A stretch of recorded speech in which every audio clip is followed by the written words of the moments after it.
Bonjour à tous et bienvenue encore à une édition des animations scientifiques d'EcoFog.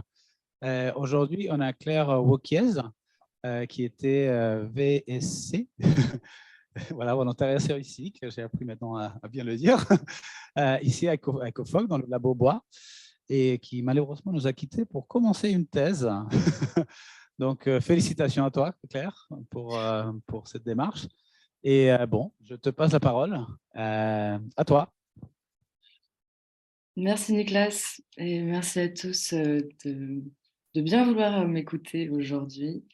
Alors, je vais vous parler donc de mon travail de VSC que j'ai fait de mars à octobre, enfin en ce moment, au sein de l'UMR EcoFog et du projet Aquilaria, donc la troisième phase de ce projet-là, qui a pour objectif de créer une nouvelle filière d'huile essentielle d'Aquilaria en Guyane. Donc, j'ai travaillé avec Yannick Romain et Gilles, et le projet est chapeauté par Alba Zaremski. L'histoire commence en Asie du Sud-Est. En Asie du Sud-Est, il y a des Aquilaria, donc qui est un arbre de la famille des Timellacées, pardon, et les personnes en Asie du Sud-Est se sont rendues compte que en le blessant, ou même avec une blessure ou une infection naturelle, cet arbre produisait de l'agarwood, un bois noir qui, quand on le distille, et on peut en extraire de l'huile essentielle qui est riche en sesquiterpènes et sent très bon. L'agarwood aussi, on l'utilise dans les cérémonies religieuses aussi. Donc il y a une grande demande, en fait, ça intéresse les parfumeurs, cette fameuse odeur d'agarwood, et donc ça vaut très cher. Donc quel est le lien, en fait, les Guyanais, vous allez vous te rendre compte, le lien avec la Guyane et l'Asie du Sud-Est, c'est les Hmongs, en fait, qui est une population, bon, je pense que vous le savez tous, mais peut-être pour ceux qui ne sont pas guyanais en visio, originaires d'Asie du Sud-Est et qui ont voulu faire pareil que leurs cousins en Guyane. Donc, ils ont fait appel au CIRAD qui a monté un projet qui s'appelle Aquilaria, qui est financé par le FEDER. Donc, c'est un projet qui dure déjà depuis longtemps. Il y a eu des phases de plantation d'Aquilaria. Déjà, il a fallu importer l'arbre qui n'est pas originaire de base d'Asie du Sud-Est, donc à Cacao et à Regina en Guyane.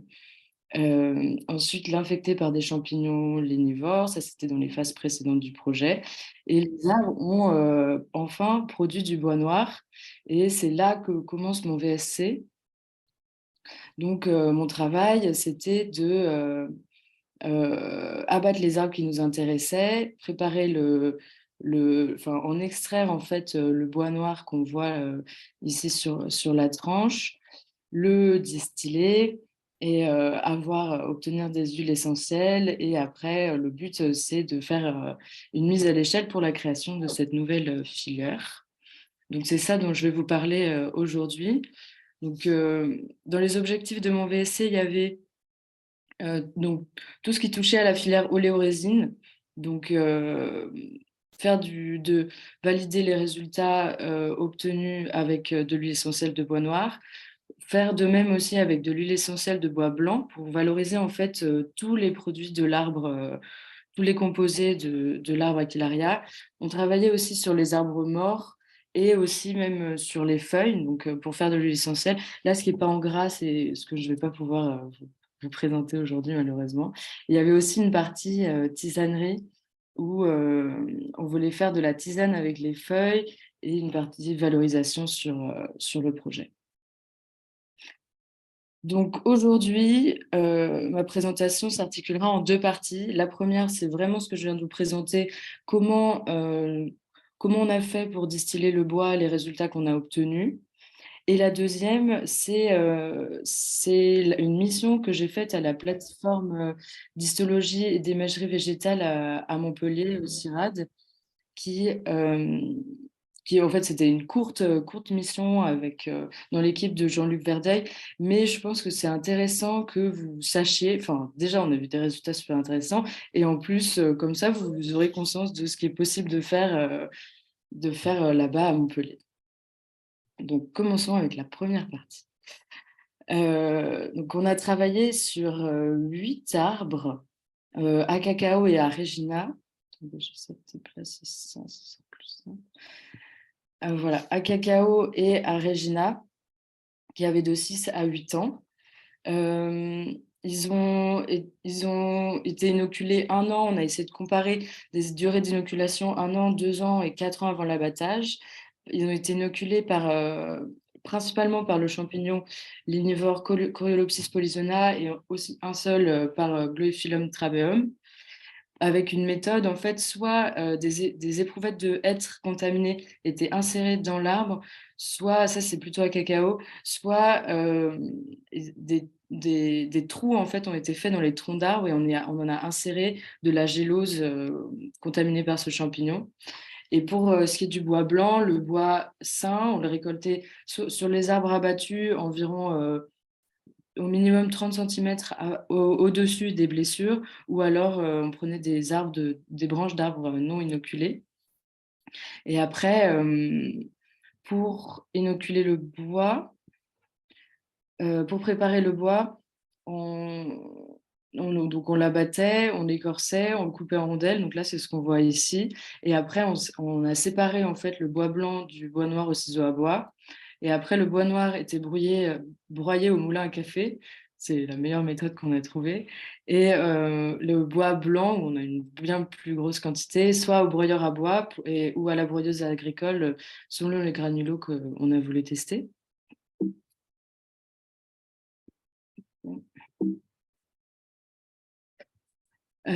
Pour la méthode d'hydrodistillation, il y en a beaucoup qui sont venus la voir déjà au Labobois.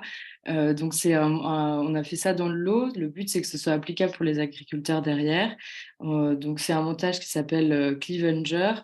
Et on a fait varier le ratio d'eau et de bois, la durée de trempage. En fait, parfois, on a testé aussi des macérations du bois avant la distillation et la durée aussi de distillation. Ensuite, pour les résultats, donc, on a calculé le rendement en fait, de l'huile obtenue. C'est le ratio entre l'huile obtenue et la masse de bois distillé. On a fait des mesures aussi spectroscopiques, donc au proche infrarouge, pour essayer d'analyser la qualité de l'huile, et à l'infrarouge aussi, et des chromatographies sur couche mince, que je ne vais pas vous montrer ici, mais c'est toujours intéressant de savoir qu'on peut le faire. Donc, pour les résultats, déjà, on a eu du bois noir. Donc, ça, c'est déjà une bonne nouvelle. On a trouvé en moyenne 59 grammes de bois noir par arbre. Donc, ce n'est pas énorme quand vous voyez un grand arbre d'Aquilaria. Et en fait, c'était vraiment variable selon les individus. Par exemple, là, sur le graphique de gauche, on s'est dit, bon, bah, la quantité de bois noir, ça peut dépendre de la durée d'inoculation. Mais on voit là, pour les arbres, il y en a qui ont été inoculés il y a 1 an, il y en a qui ont très peu de bois noir et un autre qui en a énormément, c'est l'arbre des 4 là, qu'on retrouve ici. On s'est dit, bon, bah, 2 ans, enfin, là, c'est entre 2 et 4 ans, bon, là, la quantité diminue, mais de toute façon, on n'a pas énorme, on a travaillé que sur 8 arbres, donc c'est pas vraiment des données qui nous permettent de faire beaucoup de conclusions. Et là, par exemple, en fait, on a remarqué que les arbres cicatrisaient après avoir été blessés, et il y a une tendance pour les arbres qui ont cicatrisé ont moins de bois noir. Donc là, c'est ceux qui sont en orange, moins de bois noir qui n'ont pas que ceux, donc là c'est une cicatrisation et là c'est une non-cicatrisation, que ceux qui n'ont pas cicatrisé. Mais bon, ça encore, c'est à prendre en compte par rapport au nombre d'individus qu'on a échantillonnés. Pour l'huile essentielle de bois blanc. On a eu de l'huile essentielle de bois blanc, donc on a testé plusieurs paramètres, plusieurs granulométries. Au début, une très faible granulométrie, donc 1 millimètre, c'est de la poudre. Et en fait, ça faisait une espèce de pâte, donc on ne réussissait pas à extraire l'huile essentielle. Après, on a testé une granulométrie plus grosse, qui est donc broyée au broyeur agricole. Et là, on a réussi à avoir donc 0,56% d'huile essentielle. Et avec un trempage, on a augmenté aussi le rendement. Avec cette méthode-là, on a fait plusieurs distillations donc, avec les mêmes conditions et on arrivait à obtenir une huile qui avait un aspect, on va dire, souvent le même et le même pourcentage aussi de rendement, pardon. Donc, on a une huile en fait qui a un aspect plutôt de beurre, qui est dur, et une odeur fruitée. Et là, on commence la mise à l'échelle avec l'entreprise Slam, notamment Marc Rosan, qui a organisé l'événement La Fourmilière pour ceux qui connaissent. Voilà. Et ensuite, pour l'huile essentielle de bois noir, donc on a fait 14 distillations de bois noir.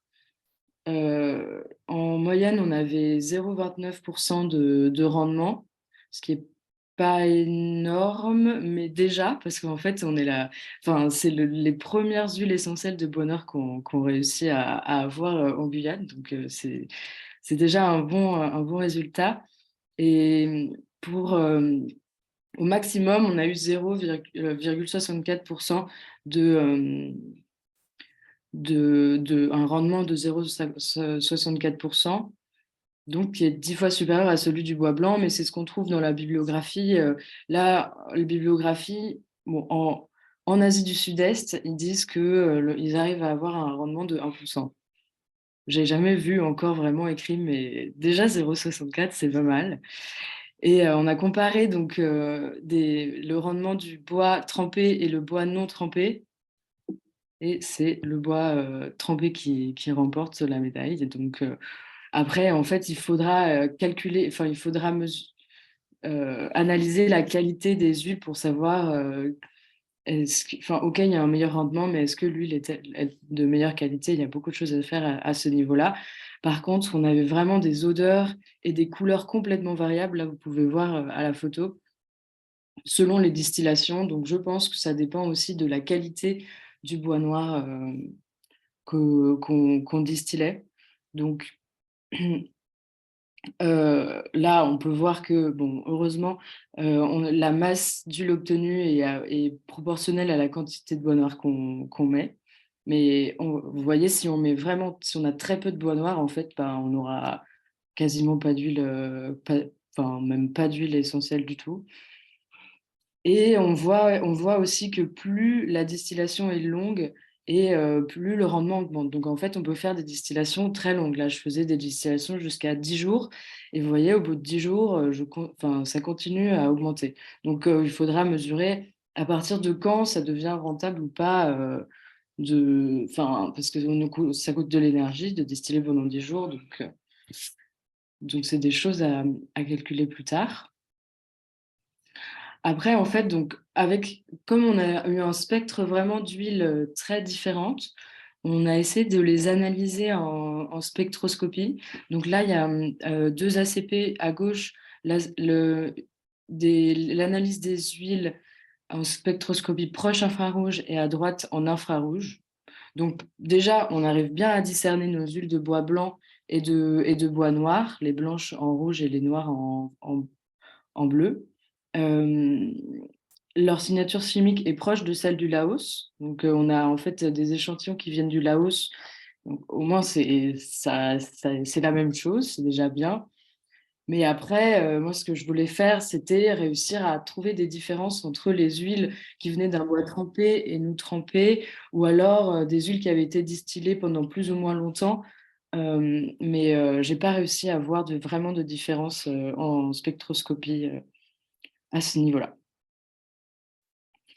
Donc, pour cette partie, pour conclure, donc là, on a eu une quantité vraiment variable de bois noir dans les arbres sans lien avec l'âge ou la durée d'inoculation. Donc, il faut en fait tester sur plus d'arbres pour essayer de comprendre vraiment les processus qui sont à l'origine de la production du bois noir dans l'arbre ou non, et croiser les résultats avec une analyse ADN qui est en train d'être faite, parce que pour l'instant, les aquilarias sur lesquels on travaille sont seulement des aquilarias, mais on ne sait pas exactement l'espèce. Ils ont été, les graines on ne connaît pas l'origine des graines qui ont été plantées. Pour le bois blanc, on a eu un rendement de 0,04%. Donc voilà la méthode si ça vous intéresse. Et on est en train de faire le changement d'échelle en ce moment. Même les Mongs ont eux-mêmes acheté un méga hydrodestillateur pour faire plein d'huiles essentielles. Donc, ils pourront utiliser cette méthode pour produire leur huile. Et pour le bois noir, l'aspect est encore variable. Et là, on reste quand même à des petites échelles, mais on a un rendement qui n'est pas trop mauvais de 0,64%. Et la composition chimique des huiles essentielles est encore à déterminer. Donc, ça devait être la fin de mon VSC, mais malheureusement, je ne pourrais pas le faire, mais je compte sur mes chers collègues pour s'en occuper. Donc, c'est en cours et ça nous permettra après de choisir les meilleurs paramètres de distillation. Donc là, je pense que vous vous demandez tous, OK, alors on cherche à améliorer le rendement, la qualité de l'huile, mais où se trouve l'huile essentielle extraite dans le bois d'Aquilaria? Telle est la question. Et c'est ce qu'on a essayé de répondre, donc ce que je vais vous présenter en deuxième partie. Donc, c'est ce qu'on a fait à la plateforme PHIV. On a fait de l'histochimie et de la microscopie spectrale du bois d'Aquilaria. Donc, avec Christelle, Gilles et Jean-Luc, qui sont peut-être là. Alors, donc la première partie, en fait, on a fait, donc ce sera en deux parties. D'abord, une partie histochimie, on a coloré en fait le bois, et après, une partie microscopie spectrale. Donc, la partie histochimie, c'était pour comprendre et analyser juste la structure anatomique du bois.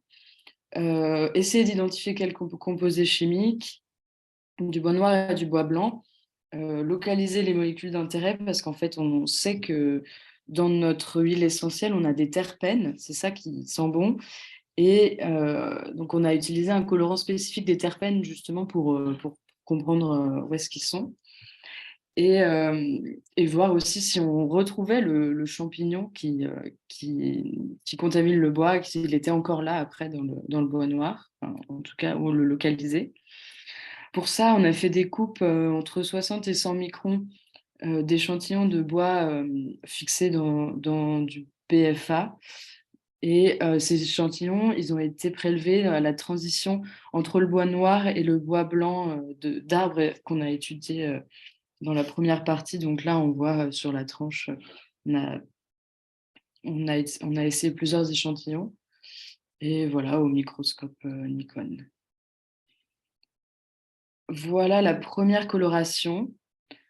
Alors, donc là, en fait, on est sur un échantillon. Ah oui, je m'excuse d'avance, je n'ai pas réussi à mettre l'échelle pour des problèmes techniques. Donc, désolée pour ceux de la plateforme, surtout qui m'entendent et qui doivent sauter au plafond une photo d'anatomie sans échelle. Mon Dieu, désolée. Donc, qu'est-ce qu'on voit là-dessus? Donc là, on a coloré l'échantillon au Phasga. Donc, c'est une échantillon avec de la safranine et du bleu alcyan qui colore en rose les parois lignifiées et en bleu les parois cellulosiques. Donc là, on voit bien le bois rose, et on voit aussi qu'il fait du phloème inclus. Donc en fait, ça, tous les points bleus, c'est le phloème, avec des fibres lignifiées à l'intérieur, donc à l'intérieur du phloème inclus. Et on remarque en fait que certains vaisseaux, on voit des boules oranges, donc c'est des vaisseaux qui sont obstrués et qui sont un peu caractéristiques du bois noir. Donc souvenez-vous de cette photo. À votre avis, elle est où l'huile essentielle sur la photo? Bon, Enfin, moi, j'ai vu ça la première fois, ça paraissait évident. On verra que pas forcément. Et donc, ce qu'a remarqué Jean-Luc avec son œil d'expert, c'est que le rouge n'est peut-être pas très intense par rapport à d'autres colorations de Fasga, ce qui pourrait peut-être être une délignification du tissu due à l'action du champignon. Prochaine coloration, bleu de toludine. Alors là, en fait, on a un échantillon qui nous montre bien la transition en fait, entre le bois noir et le bois blanc avec un gradient. Donc là, c'est du bois blanc. Après, donc, entre les deux, on a du bois intermédiaire et vraiment tout à gauche du bois noir. Donc sur la partie noire, on voit vraiment les vaisseaux qui sont là, les rayons qui sont les grands traits là, et d'autres cellules qui ressemblent à des trachéides, enfin qui sont peut-être des trachéides qui sont vraiment bien atteints. On remarque aussi un changement en fait dans la composition chimique aussi de la paroi. Donc ça, c'est super intéressant parce que là, vous voyez, la paroi, elle est bleue claire et ici, elle est bleue grisée. Il y a vraiment une différence. Et aussi, là, on voit un phénomène d'avancement donc, entre le bois blanc, après, enfin, on peut imaginer que dans le temps, ça peut être ce que fait l'art. Donc, au début, il est blanc, et puis après, il commence à noircir avec cette période intermédiaire, et après, cette période de bois noir. Prochaine huile, prochaine coloration, c'est la coloration au All Red O couplée au bleu de toludine. Donc, bleu de toludine, c'est celui qu'on a vu juste avant. Et là, en fait, on a rajouté du All Red O qui est qui colore les composés lipidiques. Parce que, enfin, on peut imaginer qu'il y a des composés lipidiques dans l'huile aussi. Et là, on voit bien clairement une coloration rouge-orangé dans les vaisseaux, dans les régions et dans les trachéides aussi. Donc, on imagine qu'il y a des composés de nature lipidique à ces endroits-là. Voilà. Ensuite, on a essayé aussi une coloration du DAPI. Donc, en fait, c'est un colorant qui colore l'ADN. Et on n'a rien vu, en fait. Normalement, on aurait dû voir des petits points. L'objectif, en fait, c'est de regarder de localiser le mycélium, le champignon. Et, euh, et on n'a rien vu, mais Jean-Luc a refait d'autres échantillons et il a vu aussi des petits points. Donc ça, c'est encore... on a fait sur 3 jours, donc c'est vraiment encore des pistes d'exploration. La fameuse coloration des terpènes. Donc ça c'était une coloration qui m'intéressait vraiment pour savoir où étaient ces terpènes. On l'a fait un peu lent. Normalement, il faut la faire soit pendant 3 heures, soit pendant toute la nuit. Et là, on l'a laissée toute la nuit, donc elle est un peu foncée apparemment. Et en fait, on voit là tout ce que vous voyez dans les parois, tout ce qui est bleu, c'est des terpènes. Donc, on remarque qu'il y a des terpènes dans le bois blanc, donc dans les parties qui peuvent être qui sont plus blanches, et aussi dans le bois noir. Et pareil, dans les vaisseaux, les parois et les cellules. On suppose aussi qu'il peut y avoir peut-être des tanins. Ça, il faudrait faire des colorations aussi spécifiques des tanins pour savoir s'il y en a. Et une autre coloration qu'on a fait, c'est réactif de nœuds. Donc, il va nous indiquer sur des flavonoïdes. Donc là, en fait, c'est tout jaune. Donc, on voit qu'il y a bien des flavonoïdes. Et après, il faut comparer avec, là, en fait, là, vous voyez, tout ce qui est jaune-orangé, c'est des flavonoïdes, à comparer avec un témoin non coloré, pour savoir, en fait, ce qui autofluoresce et ce qui est vraiment des flavonoïdes.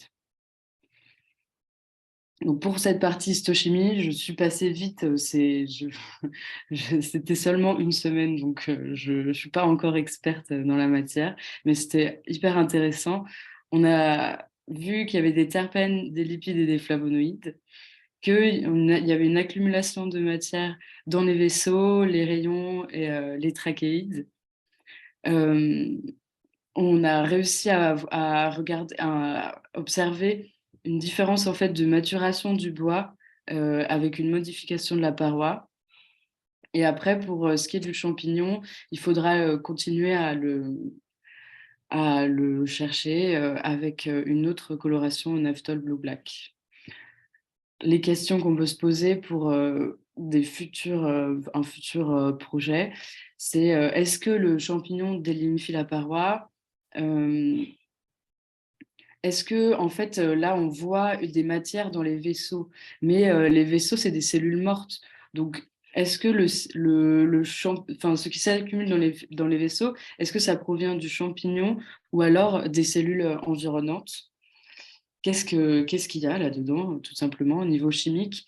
Et après aussi, ce qu'on n'a pas pu faire, mais ce qui sera super intéressant, c'est de comparer un bois noir avant et après son extraction, enfin, l'extraction de son huile essentielle, pour comprendre en fait ce qui a été enlevé et, euh, et pas, et peut-être améliorer le rendement en sachant exactement ce qui a été enlevé.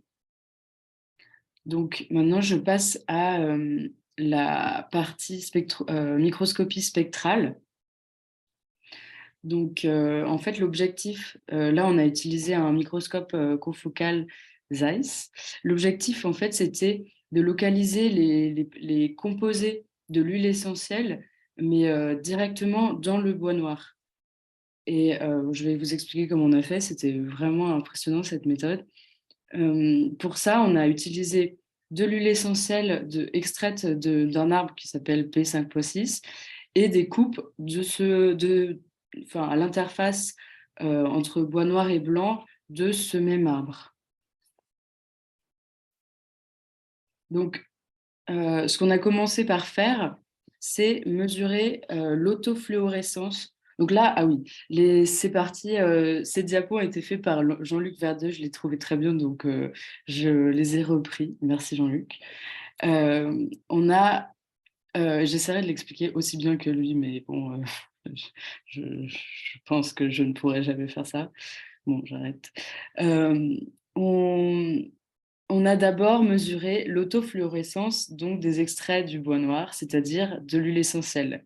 Euh, donc, pour ça, on a excité une goutte d'huile essentielle à différentes longueurs d'onde. Et on a testé la longueur d'onde pour laquelle l'huile essentielle émettait le mieux. Et donc, il se trouve que c'était 780 nanomètres. Et donc, en fait, il émet, quand on l'excite à 780 nanomètres, il émet entre 415 et 691 nanomètres. Et donc, cette galerie spectrale, on a pris des images. Donc, tous les 8 nanomètres de l'émission, donc de l'autofluorescence émise par cette huile essentielle. Et ça nous a permis d'obtenir un spectre, donc là que vous voyez à gauche, un spectre d'émission de l'huile, donc qui émet le plus à 470 nanomètres, et d'avoir donc la signature en fait spectrale de cette huile-là. Ça correspond à un mélange de molécules qu'on pourra après mieux comprendre si on connaît la composition chimique de l'extrait. Donc ça, c'est les analyses qui sont en cours, qui vont bientôt être faites. Et donc, grâce à ce spectre, enfin non, donc on a fait d'abord le spectre de l'huile essentielle. Après, on a mesuré l'autofluorescence d'une coupe de bois d'Aquilaria. Donc, pareil, en fait, on a mesuré le spectre d'autofluorescence de ce bois-là. Et en fait, on a utilisé, on a mesuré le spectre du bois blanc pour que ce soit annulé sur le spectre, enfin, je l'explique super mal, bon, Jean-Luc t'expliquera mieux que moi après. Vous comprendrez à la diapo juste après. Voilà, donc qu'est-ce qu'on a obtenu? En fait, là, on a une déconvolution spectrale, donc c'est une superposition de plusieurs spectres. On a en fait superposé plusieurs canaux les uns après les autres. Donc,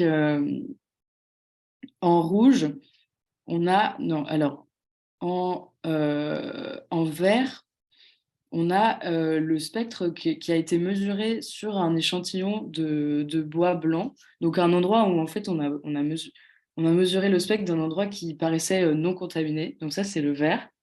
Après, en rouge, on a tout ce qui est le spectre de l'échantillon de l'extrait.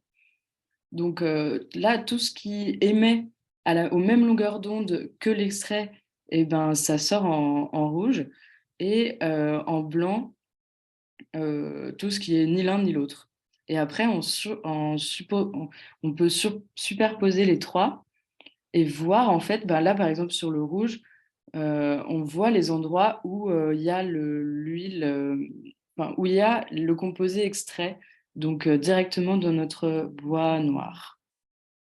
Et donc on le voit dans les vaisseaux du xylème, dans certaines cellules adjacentes au vaisseau, aussi dans les rayons du bois. En fait, ça confirme aussi ce qu'on avait vu dans la première partie et dans le phloème.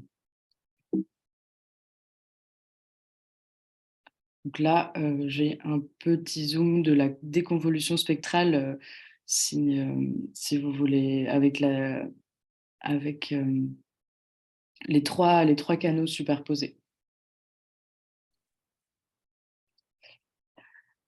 Voilà, donc pour cette partie donc, de microscopie spectrale, on remarque en fait que là, les photos, c'est autofluorescence du bois. Donc, on remarque que c'est vrai, que c'est très hétérogène.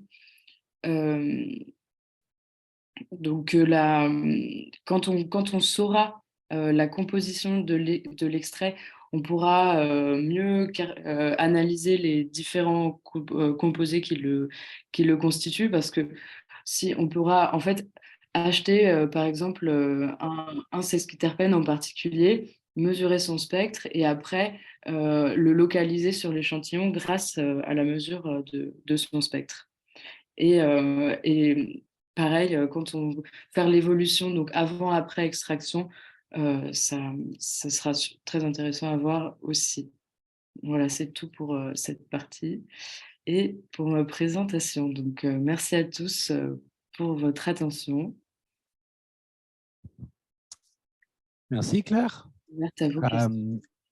Ouais. Est-ce qu'il y aurait des questions dans la salle virtuelle?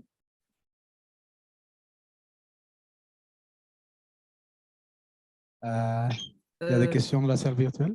Moi, ce n'est pas une question, je suis Alba Zaremski, c'est juste pour féliciter, remercier Claire pour tout le travail qu'elle a fait sur l'arbre Aquilaria et pour sa ténacité aussi sur les extractions, la caractérisation histologique qu'elle a faite sur les huiles essentielles d'Aquilaria.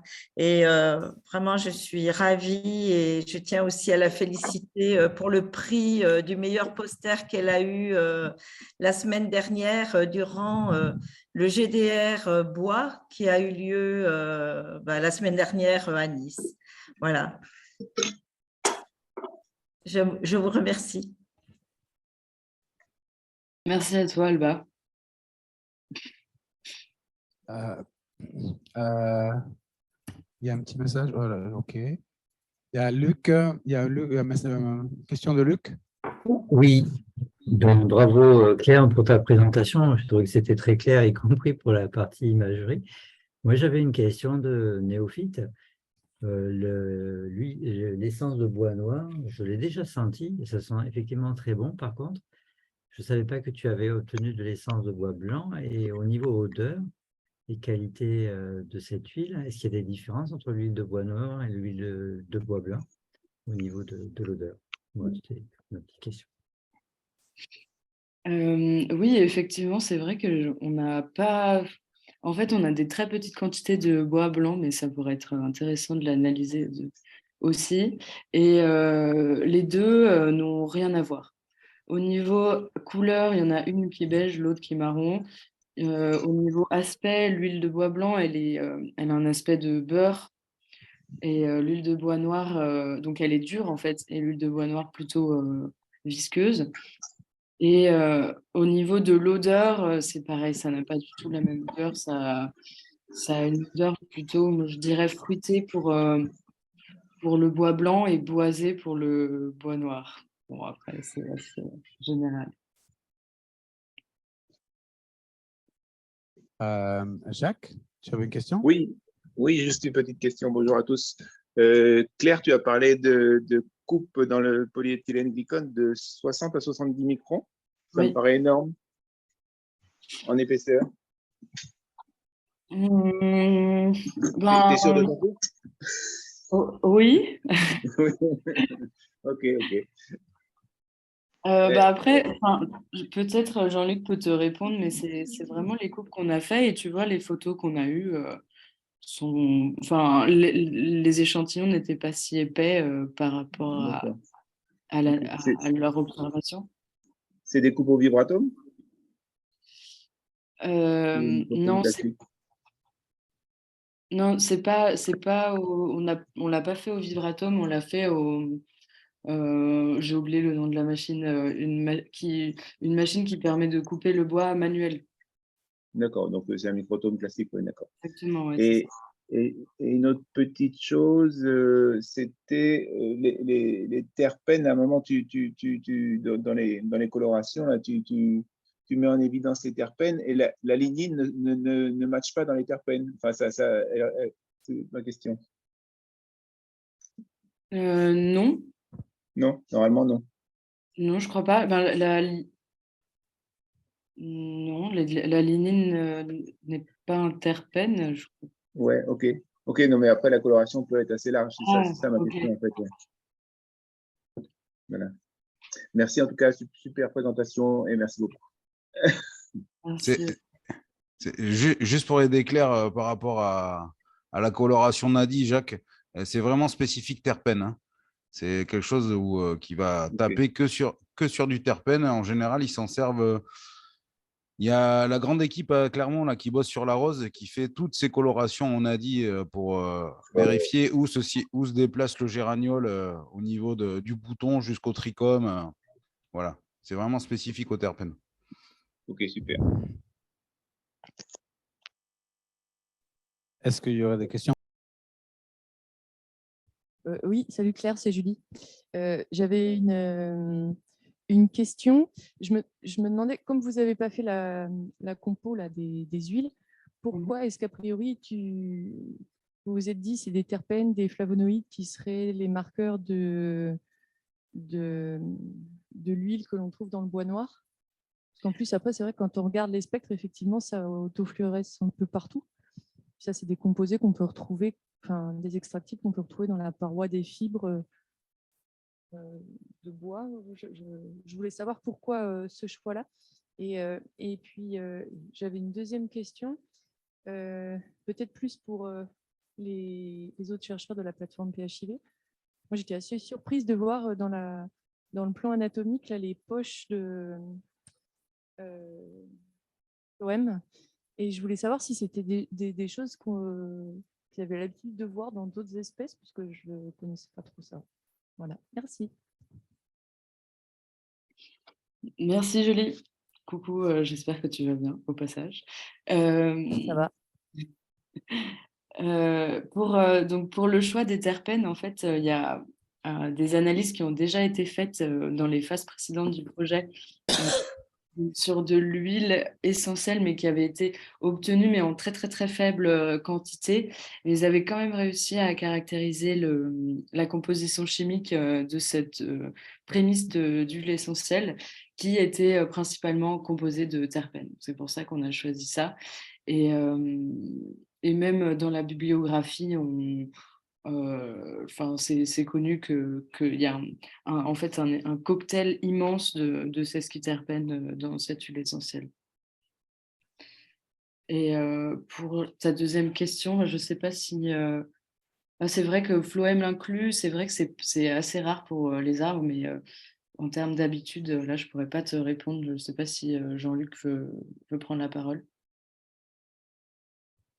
Sinon, c'est Romain, là, je peux peut-être apporter des éléments là-dessus. Vous m'entendez? Oui. Ouais. Pour le phloème inclus, en fait, c'est vrai que c'est assez une structure qui est originale, c'est un peu une bizarrerie. D'habitude, on le retrouve surtout chez des plantes grimpantes ou chez des plantes qui ont peu des écologies extrêmes, entre guillemets, chez des halophytes, donc des plantes qui poussent dans les milieux salés, enfin. Donc vraiment des plantes un peu particulières, et c'est vrai que ce n'est pas du tout fréquent chez des arbres. Mais voilà, l'Aquilaria le fait, et peut-être plus largement la famille des Timelaceae le fait. Et ici en Guyane, on a des arbres aussi qui font ça, le rhabdodendron. C'est un arbre qui n'est pas très très grand, mais qui fait aussi du phloème inclus, quoi. Donc voilà, les bougainvilliers font du phloème inclus. En fait, il y en a plein. La betterave, c'est plein de phloème inclus. Voilà, au moins vous le savez. Mais c'est vrai que ce n'est pas des choses qui sont super fréquentes. Et quand on voit ça, on pourrait se dire, ah ben l'huile, elle vient peut-être de là, quoi. Mais bon, elle vient pas que. Enfin, manifestement, ça pourrait venir un peu de là, mais ça vient surtout des parois du bois, quoi. Donc du xylème. Ouais, vas-y. Merci d'abord pour cet exposé. J'ai une question sur la macération. Quand on en est à quelques jours de macération, est-ce qu'on a des traces, des indications d'un éventuel développement de bactéries ou de champignons dans le milieu? C'est une première question. Et la deuxième, qui est toujours sur la macération, est-ce que dans la biblio, il y a des gens qui ajoutent des additifs à la macération, des sels, des enzymes ou n'importe quoi, comme ça peut se faire empiriquement dans des tas d'endroits? Bonjour Marc, merci pour ta question. Alors pour des traces éventuelles de développement de bactéries, en fait on peut observer des bulles, mais même pas tant que ça. Et après, si tu parles peut-être des films en surface ou des choses comme ça, j'en ai pas observé particulièrement. Yannick a fait des macérations aussi, peut-être qu'il voudra compléter. Et oui, j'ai lu dans la bibliographie qu'ils ont testé d'ajouter des enzymes pour la macération.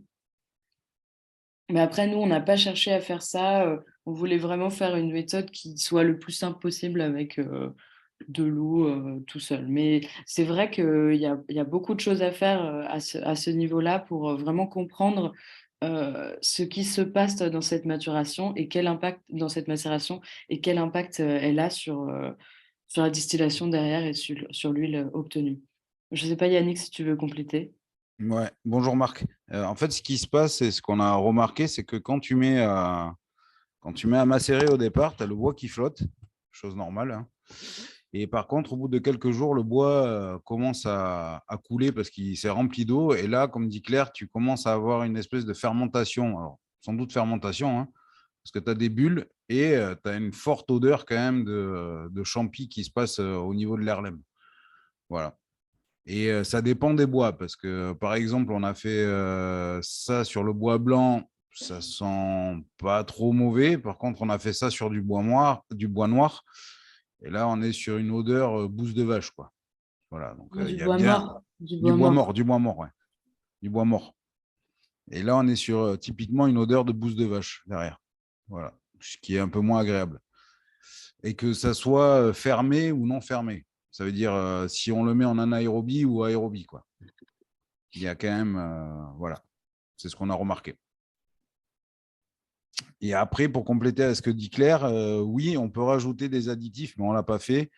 En général, ils rajoutent un peu de soude à l'intérieur, histoire de casser plus facilement les cellules. Mais bon, on s'est dit qu'après, derrière, pour aller analyser ce qu'on va sortir en huile essentielle, ça va commencer à être compliqué. Donc, on n'a pas fait d'ajout de soude à l'intérieur, quoi. Voilà. Moi, j'avais une petite question sur le rendement entre quand tu as fait les analyses entre bois blanc et blanc noir. Est-ce que le rendement qui était fort en bois blanc, c'était aussi en bois noir? Les individus, excuse-moi. Ou est-ce que les individus avaient un fort rendement en bois blanc aussi avaient un fort rendement en bois noir? Ou c'était pas complètement dissocié? Moi, je n'ai pas essayé de croiser ces données entre les individus de bois blanc et bois. Mais je pense pas que ça ait un impact. Enfin, là, ouais. Non, je sais pas. C'est vrai qu'on pourrait regarder. On pourrait regarder. En gros, Nicolas, le bois blanc, c'est quand même assez répétable, hein. Que ça soit sur du bois. Il n'y a que les bois blancs qui sont non contaminés où le rendement est un peu plus faible. Mais sur un bois blanc qui vient au-dessus de la contamination, en général, on a le même rendement, quoi. Voilà. Malgré le fait que tu aies un grand rendement, disons, un meilleur rendement en bois noir derrière. Okay, bon, après, il n'y a pas un effet individu. On est sur 6 individus, donc voilà. Ouais. Il manque un peu plus à compléter pour que je te dise qu'il y a vraiment une. Voilà. Ok. Est-ce qu'il y aurait d'autres questions? J'ai une dernière question, c'est Julie. Du coup, quand on regarde les différences que vous avez entre les individus qui ont été inoculés sur la production de bois noir, on peut se dire peut-être qu'il y a un champignon qui ne s'est pas très bien développé sur un bois blanc, enfin sur un des arbres inoculés, ou peut-être que la propagation du champignon, ça n'a pas créé une réaction de production de bois noir en réaction du coup à ce développement fongique. Du coup, il me semble que vous avez comparé du bois blanc non inoculé, du bois blanc qui avait été inoculé et du bois noir sur les rendements et puis sur la qualité des huiles. Ça, je ne sais plus si vous avez regardé ça. Et ma question, c'était du coup sur la coloration aussi. Est-ce que vous avez comparé des coupes des transitions comme ça, bois blanc, bois noir, mais est-ce que vous avez par exemple une référence de bois blanc qui n'a pas été inoculé? Non, ça justement,